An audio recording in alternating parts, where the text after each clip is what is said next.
Hey there and welcome back to the Craft Room. My name's Julianne Richards and I'm an independent Stampin' Up! Demonstrator in southern Tasmania. This is video 6, so it must be door 5 of our 2025 12 Days of Christmas Advent calendar.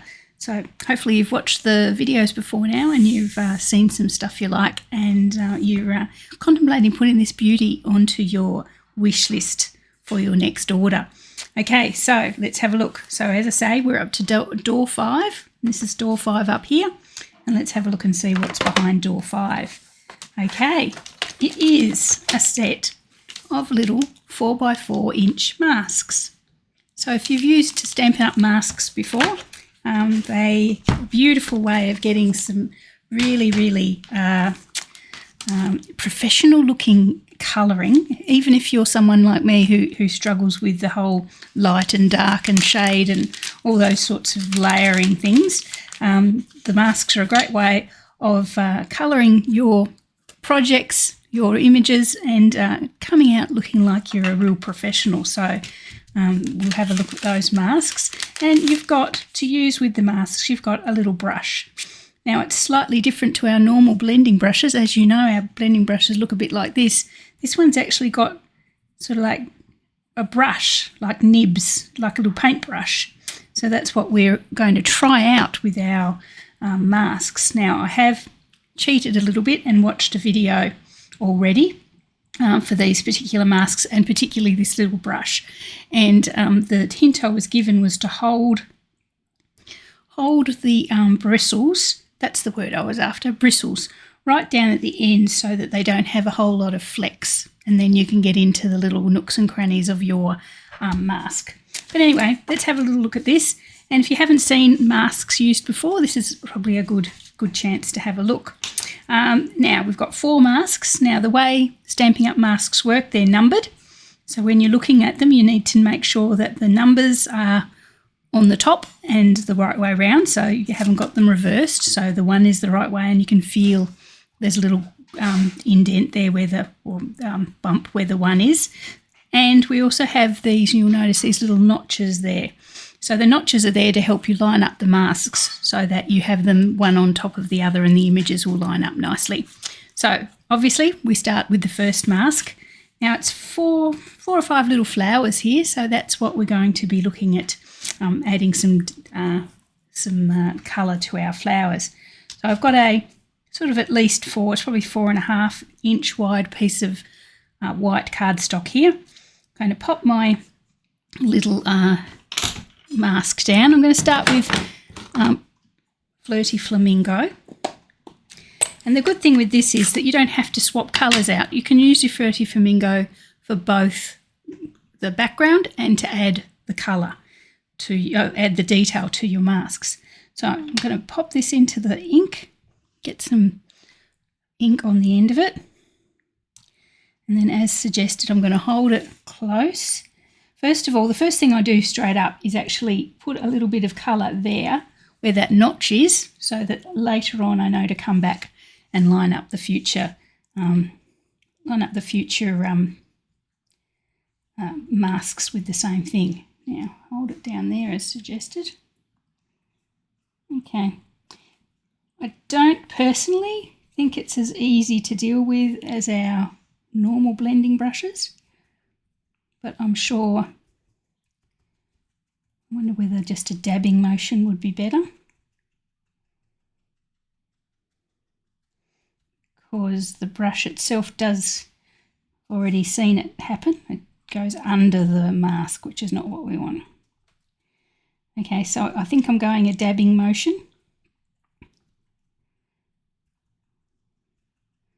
with the brush. Okay.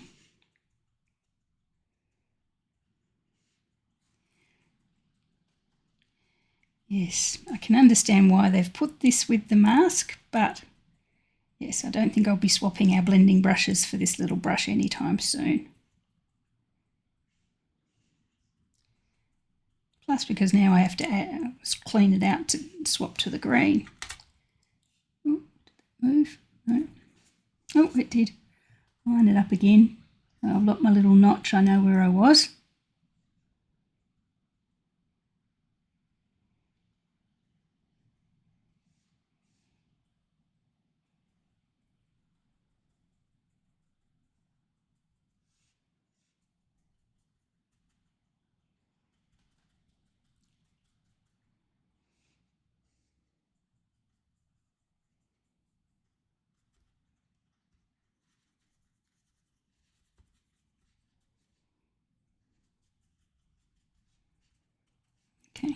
There's our first one. If you bring that away, you can see we've got the colour there from our mask.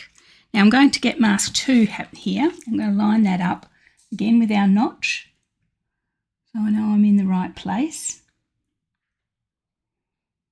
Okay. There we go. I'm going to come back with a little bit more of our fresh Flirty Flamingo, and it just layers up and gets darker and darker.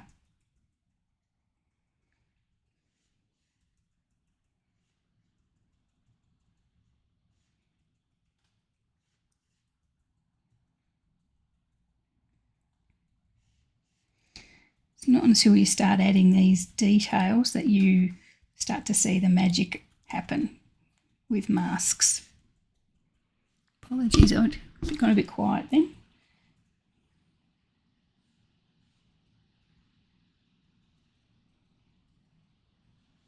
Okay, so there you are. You can see now we've got some light and some dark happening with our little flowers. Okay, now I'm going to be swapping to green now, and to be honest, I'm not really sure. Let's see how I go cleaning this off on I think it probably needs to be cleaned off properly in water, which I'm not going to do now. So I am going to swap to my green. It seems to be coming off okay, but I would want to give that a proper wash before I swapped colours. I think, yes, it's still got some pink there. I'm going to swap to my green blending brush and my Old Olive ink. So we're up to mask number 3. Again, we're going to line this one up. There we go.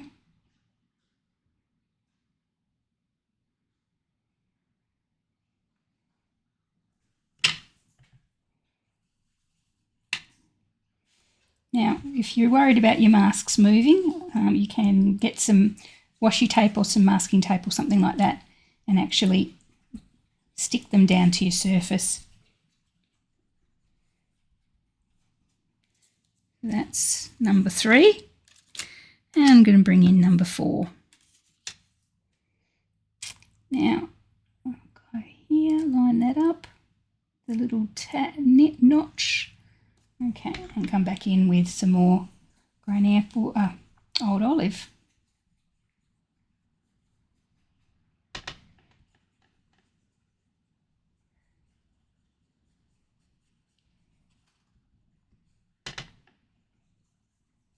There we go. And there we are. So that's our little flowers from our masks. Mask 1, 2, 3 and 4. Really cute. You can trim that down to a 4x4 panel if you wanted to. Or fussy cut each of them out. I don't think the dies fit them. I was going to check. Let's have a look. I don't know, maybe that flower fits the dies. Let's have a look. Don't think so. They seem to be slightly different. Yeah, they're much different flowers, so that I don't think the dies are going to fit there. So if you wanted to fussy cut them, you could, or just leave them as they are. And I'll show you a little card that I made or started to make with that when I had a little sneak peek. Here we go. So what I did was I did the pattern once. So you can see those are the flowers there, the pattern I did once. And I repositioned it, did it again, repositioned it, did it again, and added some greenery around. So I actually got like a whole 6x4 sheet sort of with the pattern. And then to take some of the starkness from the white, I grabbed my pink blending brush with the Flirty Flamingo and just sort of softened the back with some colour all the way around. And so that's what I've got. Okay, what I'm going to do is layer that up on a piece of, what's this colour? Old Olive. For some reason I can't get Old Olive into my head today. And I'm going to pop it onto a Flirty Flamingo. Just move these guys out of the way. A Flirty Flamingo card base. So let's trim that and get the card base happening first. So 5 7/8 by 8 1/4, scored at 4 1/8. exactly half of a A4 piece of cardstock. There's always a little bit left over there. Okay, I'm going to make it a landscape card, so it'll be this way. Then I'll get my layer of Old Olive. Make that 5 and 5/8 by 3 7/8. Okay, like so. And I'll cut down my little layer, my little panel that I've done, and I'll make that, so that's got to be 5 and, what was it, 5.5. And I'll make sure I cut off where I don't lose too much of my pretty pattern. And then 3 3/4. Okay, so there's our panel there. Now, we haven't been given any ribbon with this kit yet, so I'm not going to pop any ribbon on this. As much as I adore ribbon, as you know, I'm going to resist the urge. So I'm just going to layer this up. And as you can see, this is a lovely, quick, single layer sort of card. There's nothing too extravagant about it. And it looks really nice with the sort of expert colouring there that we've managed to achieve with our mask and our blending brush.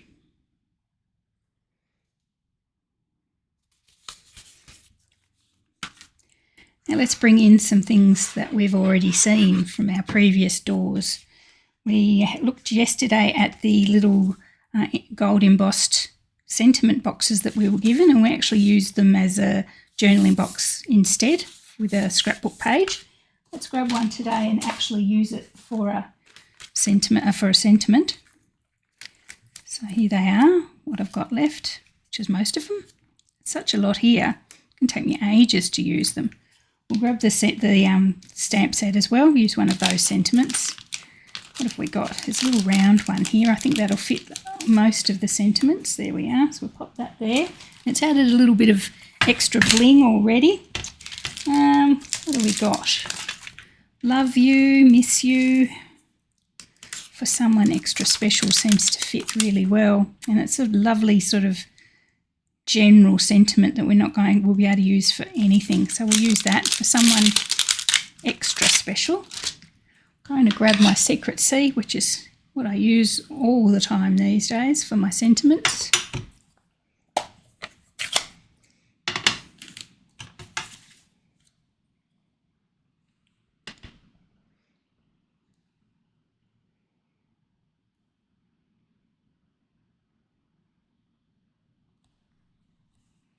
There we are, someone extra special. Perfect, immediate sentiment box there. This here. Now, I was thinking about this original one that we did together that you actually watched me do. I might be able to fussy cut. How about I fussy cut something and we can actually use that on this card? What about this one? Saves wasting it, eh?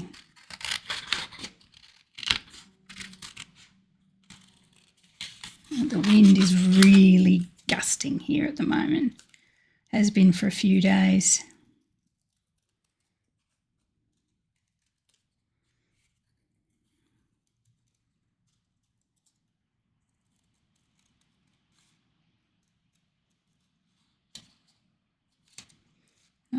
Just an experiment. I don't even know how it's going to work out yet, but we'll see. Looks quite cute, and as I say, it's a shame to waste it.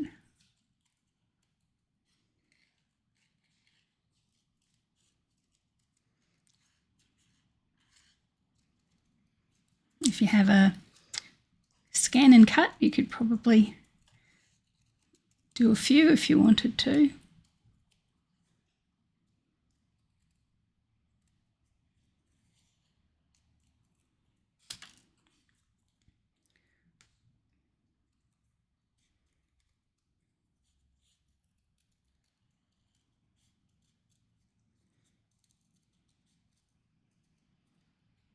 haven't quite managed to work out my scan and cut. I think I need a holiday from everything else so I can just dedicate myself to it for a month or a week. Even a week would be good. I'm sure I could work it out in a week.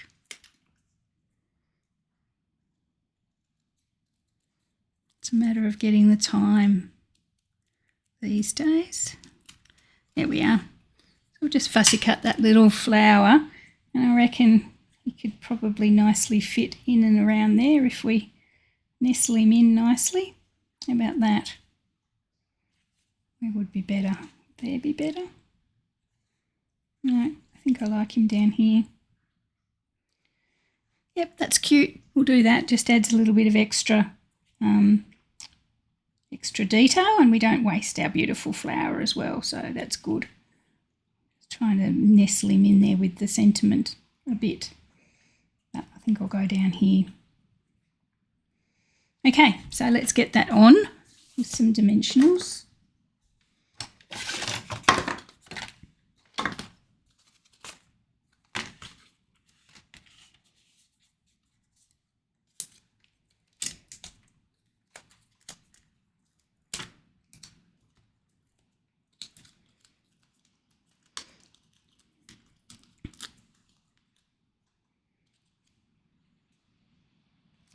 Oh.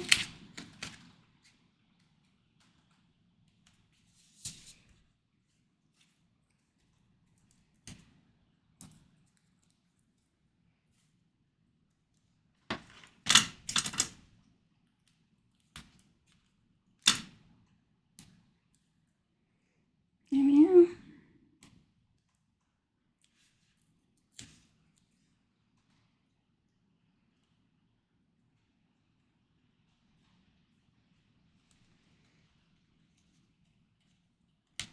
Actually, it'll fit much nicer if I take off that leaf. That leaf's getting in the way. If I just trim down there and then continue down the stem, trim that one off, you see it's gone. I'm going to have to bring in another. And then it'll fit much nicer, I think, in and around. Yep, there we go.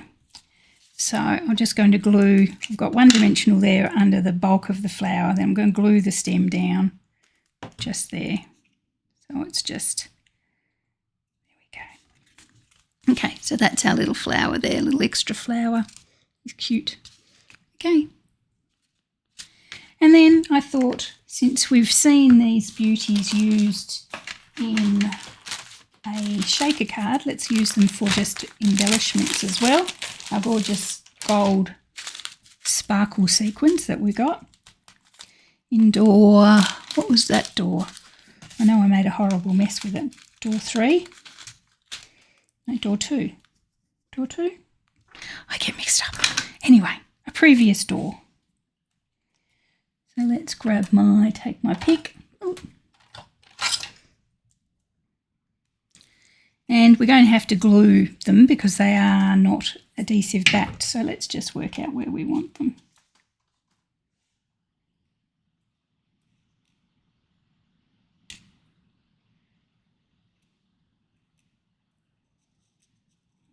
I want to stick to my finger.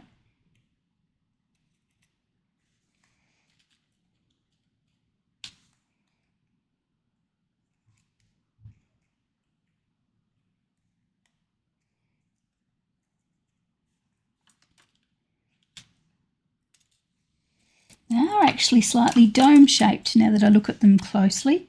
They've actually got a flat edge and a flat edge and a curved edge. So obviously we want to glue them to the flat edge, flat end down.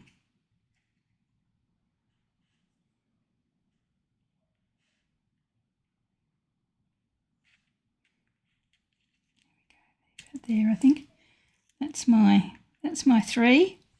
That's where I'm going to pop them. I'll just pop a little bit of glue in those spots. Lift that up, pop some glue, pop it back down. Give it a couple of seconds to get sticky or get gluggy.